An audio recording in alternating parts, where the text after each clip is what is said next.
E aí, galera, pense, estamos aqui para isso, numa distribuição Sebos do Igor. Para você que não me conhece, chegou de paraquedas em mais um vídeo de coleção aqui no canal. Eu sou Igor Fernandes, eu sou um artista de teatro, mas que assim como você, também ama os quadrinhos, ama os bonequinhos, miniaturas e afins. E se desculpe a rouquidão, porque eu tô dando aulas nesses últimos dias, meu doente, então estou ainda me recuperando. Então, de moldes, que se você gosta de quadrinhos, figuras e afins, deixa teu like, se inscreve, simbora aviões, porque já que você vai ter que aguentar minha voz rouca, vai ter que então ler coisa bonita. Então, para começar as coisas bonitas, essa coleçãozinha aqui muito especial que eu ganhei do meu amigo Marcelo Barbosa, que me segue lá no Instagram e também é inscrito aqui no canal Sebos do Igor, que é das Elma Chips, que você monta e aí fica bonitinho, você pode enfeitar as suas coisas, as suas prateleiras, meus amigos e meus amigos. Não esquece o like, se você tá gostando, deixa logo o teu, se inscreve no canal que só tem conteúdo assim. Porque assim, essa coleção aqui, ela é rara, viu? Ela é relativamente rara, por quê? Porque você não vai encontrar mais isso aqui tão fácil não, meu amigo. E assim, claro, não são bonecos, né? Não são, mas são figures. Figuras aí que, diga-se de passagem, fizeram a infância de muita gente, inclusive a minha. Eu tinha muitos desses, e se arrependimento matasse, ai meu amigo, né? Assim, não sei nem jogar fora, eu não joguei, mas quem souber onde é que tá, morre. E aí eu venho aqui para esses três aqui, que não são da mesma coleção, mas são de uma coleção de figuras que você usa em jogos de tabuleiro. Aí você tem aqui o Charles Xavier e a Garota Marvel, Jean Grey. Esse aqui é de outra coleção. Esse Wolverinezinho aqui que eu peguei com o Fanatic Comics do meu amigo Matheus Dutra. Pois muito que bem, agora vamos para os quadrinhos. Eu vou mostrar para vocês a minha mini coleção de X-Men. E depois eu vou mostrar a minha mini coleção de Wolverine, né? Porque realmente, assim, X-Men é muito difícil fazer esse rolê, o rolê da cronologia. É um quebra-cabeça difícil e é uma coleção que eu vou fazendo com muito mais calma e tranquilidade, até porque o nível de dificuldade eu diria, na minha opinião, que é tão difícil montar essa coleção como montar uma coleção de Batman. Porque tudo é um pouco mais caro e de difícil. E você procura e realmente não encontra em um bom preço tão facilmente. Então você tem uma noção que eu tenho aqui em essa Teia do Aranha, que inclusive é uma das revistas que compõem, que republicaram a Guerras Secretas, a primeira aparição do Magneto. Pois é, meus amigos. Para você ver, ainda com Stan Lee e Jack Kirby. E aqui você também tem, se não me engano, além da primeira aparição também do Magneto, você tem também a equipe de supervilões que andavam com ele, né? E aí você tem esse primeiro grande confronto. Acho que não é a primeira aparição dele. Eu acho que é a primeira aparição dessa equipe de supervilões que anda com ele, a Irmandade dos Mutantes. Pronto, me lembrei. Pois muito que bem. Na primeira aparição ele pega uns mísseis, enfim, é outro tipo de rolê mesmo, verdade. Então é isso. A primeira aparição da Irmandade dos Mutantes. Aí aqui vamos pra cá, né? Essa coleção, ela tá Frankenstein. Por que ela tá Frankenstein? Porque a primeira delas, das quatro, né? São quatro edições dessa daqui. A número um, digamos assim, né? Que é X-Men Giant Rising, né? Segunda Gênese. Ela, assim, tá valendo acho que tá valendo o valor de um carro Ferrari, porque a galera não perdeu a noção. Embora seja uma fase muito boa, é o início de uma nova fase para os X-Men originais, né? Ciclope, Garota Marvel, Anjo e Fera, eles assim se desconfiguram porque acontece um rapto, né, dessa galera. E aí o Charles Xavier resolve montar uma nova equipe para resgatar esses X-Men. E aí pronto, onde recomeça tudo de novo. Aí você vai ter um X-Men de um lugar diferente do mundo, né? Aí você tem o Wolverine do Canadá, você tem o Colossus lá da Rússia, você tem a Aurora da África e assim vai. Muito bacana, né? Você vai ter ali com já os roteiros de Chris Claremont, Len Wein e a arte de David Cockrum, John Byrne e Sal Buscema. E aí aqui começa essa vibe. Só que você também vai ter também o quê? você vai ter ali a continuação já apenas agora com o John Byrne ao lado do Chris Claremont, que é Magneto Triunfa. Aí você dá continuidade à saga da Fênix Negra e a fase John Byrne ao lado do Chris Claremont. Ela termina em X-Men, né, Dias de um Futuro Esquecido, que eu não tenho um encadernado maior, porque eu também sofro dessas dificuldades financeiras e eu não vou gastar o que eu tenho, o que eu não tenho. Se eu quero ler, já tem aqui. Inclusive foi presente do amigo Robson Brandões do canal da Minha Estante de HQs. Então vamos lá. Aqui eu consigo encaixar perfeitamente o crossover X-Men e Novos Titãs. Porque assim, tá perfeitamente cabível ali. Você pode colocar ou depois, logo depois da saga da Fênix Negra, ou você pode colocar bem depois mesmo de Dias de um Futuro Esquecido. Porque você tem uma emulação do Walter Simonson, a vibe do John Byrne desenhando os X-Men. Aí você tem Guerras Secretas, que foi um divisor de águas para a Marvel, tal qual foi Crise nas Infinitas Terras para a DC Comics, onde os X-Men participam. E aí você tem, claro, eu não tenho o retorno deles das Guerras Secretas, mas tenho essa saga, essa grande saga, pós esse período, que aí é os Massacre de Mutantes. Que aí você vai ter os Morlocks envolvidos e uma série de X-Men ou mutantes morrendo nesse processo. Aí vamos lá, aí eu dei continuidade ali em busca da fase Jim Lee, né? Onde o Jim Lee entra nas mensais com a reformulação da vampira, né? Eu fiz questão, porque enfim, né? A vampira é a vampira, né? E como vocês sabem, a vampira é... Ui! Demais! Né? Aí você tem essa reformulação da vampira, que eu fiz questão de ir atrás, né? Que eu gosto muito da vampira. E aí, logicamente, de dar esse entendimento de como foi que ela foi parar na Terra Selvagem. E toda essa batalha que ela tem com a Miss Marvel, que vive dentro dela, internamente. E aí, assim, né, claro, para muita gente isso é muito polêmico, né? Que aí você vai ter a musculação, eu não posso dizer a palavra, senão o YouTube coisa, né? Da própria vampira, né? Então, essa sexualização da vampira é algo que faz com que muita gente não goste. Assim, ela ficou muito donzela ferida, mas muita donzelinha que não consegue se defender, etc e tal, e até outra coisa. Mas enfim, aí você vai ter aí o Magneto chegando na Terra Selvagem com a vampira. Eita, mano. E aí você tem o arco X-Men Programa de Extermínio. A continuidade você vai ter nessa edição, inclusive essas edições aqui desses maiores clássicos X-Men são muito boas. E Programa de Extermínio é uma das melhores sagas dos X-Men.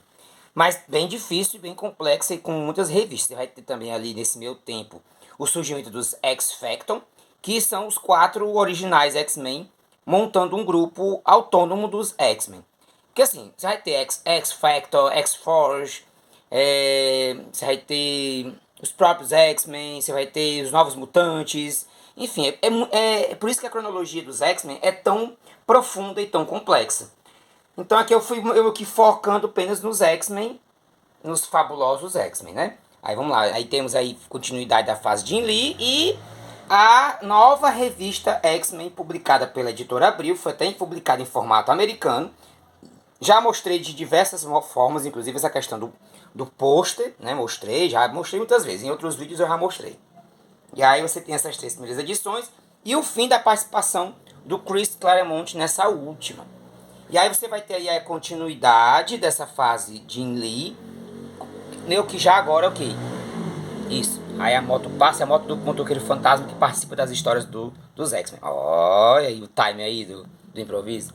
Então você tem aqui X-Men anual, onde você tem agora o que? Momento em que se torna o Jim Lee se torna não só o desenhista, mas também o roteirista exclusivo dos X-Men, trazendo de volta o Omega Man, se não me engano.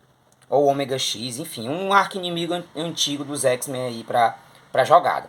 Você vai ter essa participação aí, esse início da fase ninhada, ou pelo menos o que seria algo relacionado a isso, né? Que eu não sei ao certo dizer, mas enfim, fui peguei, né? Essa edição aqui, inclusive, que é uma edição bem difícil de achar, que é essa da capa laminada, na número 1 das fabulosos X-Men. E aí o fim dessa fase de Jim Lee, que é quando ele sai da revista, que você tem aqui nessa X-Men Extra número 1 da Abril. E aí eu encaixei, né, por livre e espontânea vontade, as revistas X-Men Adventures, a série de TV em quadrinhos. Por quê? Porque sim. Por que isso? Porque sim. Porque eu quis. Né? Acho que super cabe aí na minha cronologia aqui de leitura para poder dar continuidade. Enfim, né? Eu conheço os X-Men originalmente da série animada. Aí venho aqui fechando aqui esse primeiro take, esse primeiro quadro com essa revista dos X-Men, com a participação do Homem-Aranha com parceria com a X-Force, tentando derrotar o Fanático, como inclusive como como é que a gente chama? Como como essa parceria e fim da fase do Todd McFarlane na revista exclusiva do Homem-Aranha, que ele também ganhou. Né? Afinal de contas, tanto o Jim Lee como o Todd McFarlane também ganham essas revistas. Pois muito que bem. Aí você tem aqui essa graphic novel, que aqui no Brasil foi... Tem duas traduções, né? O Conflito de uma Raça, publicada pela editora Abril, e depois foi publicada pela editora Abril como Deus Ama, o Homem Mata. Que foi a última participação do Chris Claremont nos roteiros, depois que ele abriu mão da revista mensal e, claro, depois ele retorna alguns anos depois ele volta ali nos anos 2000, voltou agora mais recentemente, enquanto eu gravo esse vídeo, enfim. Mas essa foi meio que a despedida mesmo fundamental, porque essa é uma história que lida com preconceito aos mutantes, religiosidade, fanatismo religioso, entre outros. Aí eu concluo a minha coleção de X-Men com Vingadores versus X-Men, que é bem mais atual, ali já dos anos 2000 e pouco. E aí você tem esse conflito entre os dois por conta da Esperança Summers, que, segundo eles pesquisaram e descobriram, ela vai receber de novo a Fênix, a entidade Fênix. E, portanto, isso pode fazer com que os mutantes voltem a existir no planeta depois de Dinastia M, onde a Feiticeira Escarlate acabou meio que extinguindo os mutantes como um todo. Pois bem, então essa aqui para vocês é a minha coleção de X-Men. Pois é, meus amigos. É difícil assim fazer essa coleção. Tem muita coisa faltando ainda vou atrás de muita coisa. Então o que você não encontrou ainda é porque tá difícil de encontrar mesmo, ou porque tá muito caro, ou porque, enfim, é isso mesmo, né? Eu ainda tenho muita coisa a se descobrir dessa cronologia. Então a tua opinião aí, deixa a tua indicação e bora agora para essa mini coleção de Wolverine. Então vamos lá, meus amigos e meus amigos, vamos aqui para essa coleção Special de Wolverine aqui, junto com a coleção de X-Men, minha mini coleção de Wolverine, né? Que é esse figure aqui que foi presente do amigo Robson Brandão para simbolizar esse momento lindo. Turururu. Então vamos começar aqui com El Wolverine. Presente, recebeu o primeiro recebido do canal, mano. Do Cid, lá de São Paulo, que me enviou essa edição maravilhosa aqui do El Wolverine, que eu acho muito bonita. Para mim, acho que é a edição mais bonita dessa história, lançada aqui no Brasil, que foi pela Panini Comics nos 70 anos da Marvel. E aí eu acho muito linda. Que é Chris Claremont com Frank Miller no auge. E ainda tem um agravante, que é uma história extra lá no finalzinho, que é o casamento do Wolverine com a Mariko. Que, rapaz, deu tudo errado. Inclusive, oficialmente a entrada da vampira nos X-Men. Aí você tem também... Aqui tem uma história que é bacana. Que, assim, logo o exato momento do casamento... E ao mesmo tempo a primeira vez que a Tempestade muda de visual, né? Assim, é bem bacana. E quando o Scott traz a Madeline, né? A Madeline Prior, sei lá como é o nome dela. Que até então, nessa época, ninguém sabia. Todo mundo achava ela a cara da Jean Grey. Ninguém sabia que arrumação era essa, porque ela tinha a cara dela. E na verdade depois se descobriu que ela é o clone da própria Jean Grey, criada pelo Doutor Sinistro. Aí vamos lá aqui, né?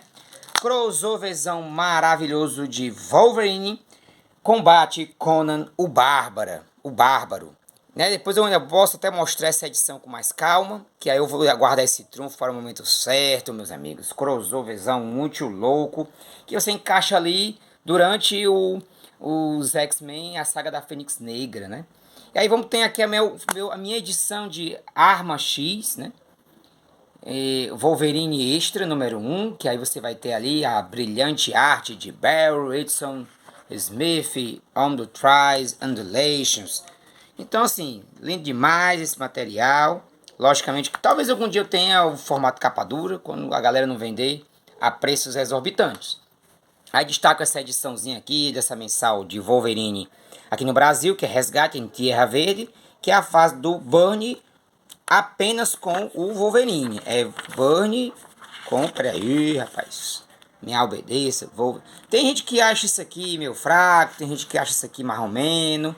Depende, assim. Eu acho que é importante a gente ter o bom senso de dizer que, claro, não é a melhor das melhores fases do Wolverine com o John Byrne, porém não deixa de ser bem interessante. Aí você vai ter também aqui essa revestinha aqui, esse crossover do Wolverine com o Motoqueiro Fantasma, que são, assim, é um arco em que parte da história acontece nas revistas do Motoqueiro e parte das histórias acontece nas revistas do Wolverine.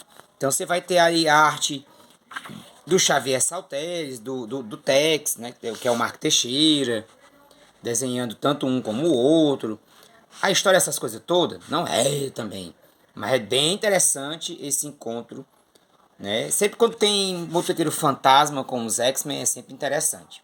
Aí você vai ter aqui a primeira edição da fase do Larry Hama, que foi publicada aqui no Brasil pela editora Panini com esses recortes aqui, né?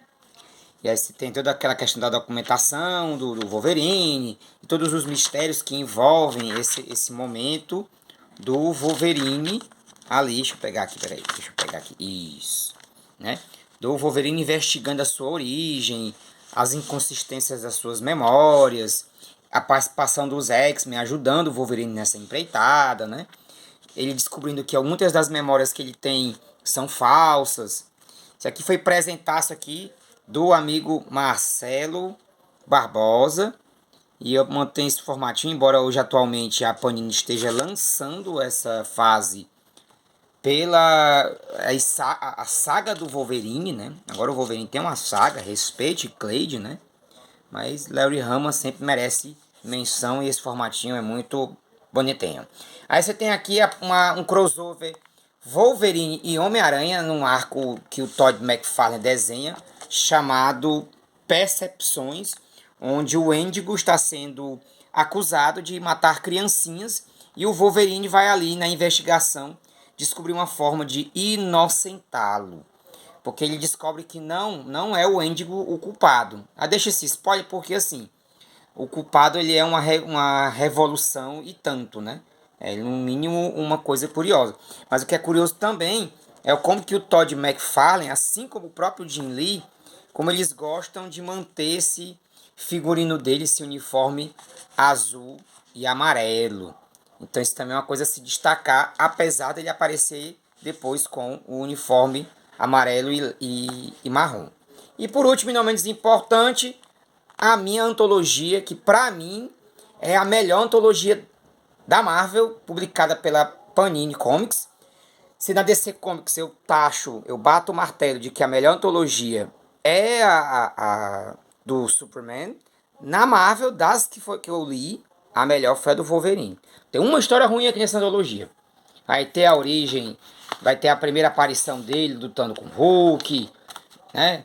Que, diga-se de passagem, esse formatinho é uma raridade aqui no Brasil, né? Que é esse momento em que o Wolverine aparece, o primeiro grande confronto, né? Que, para quem não sabe, ele foi criado pelo Len Wein, né?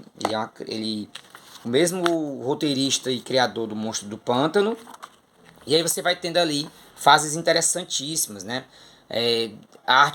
Você vai ter artistas como o Barry Edson Smith retornando a desenhar Wolverine. Você vai ter ali próprio Larry Hama, Sal Buscema, John Buscema. Enfim, é perfeito. É simplesmente essa antologia é simplesmente perfeita. perfeito em todos os sentidos. Jim Lee, né? E aí uma das histórias emblemáticas com a participação do Wolverine, uma parceria com o Capitão América, com a Viúva Negra, enfim, assim, são... E é claro também, né, as histórias mais recentes, né, a batalha do Wolverine com o Justiceiro, se vingando da fase do que fizeram com o Wolverine na fase do Justiceiro lá do Garfienes, né? Aí tem uma treta relacionada a isso aí também, que até hoje muitos fãs do Wolverine não perdoam essa fase do Garfienes por conta disso, né? Do que fizeram com o próprio Wolverine. Dentre outros especiais, mas assim, não tem uma história ruim desse personagem nessa antologia. Isso aí é uma coisa que tem é extraordinário, né? Além do fato, até tem uma história do brasileiro Rafael Grampar com o Wolverine, uma espécie de Wolverine do futuro, né? Lutando aí com outros personagens, etc e tal. Então é isso, meus amigos, essa foi a minha coleção Wolverine, ou melhor, X-Men barra Wolverine.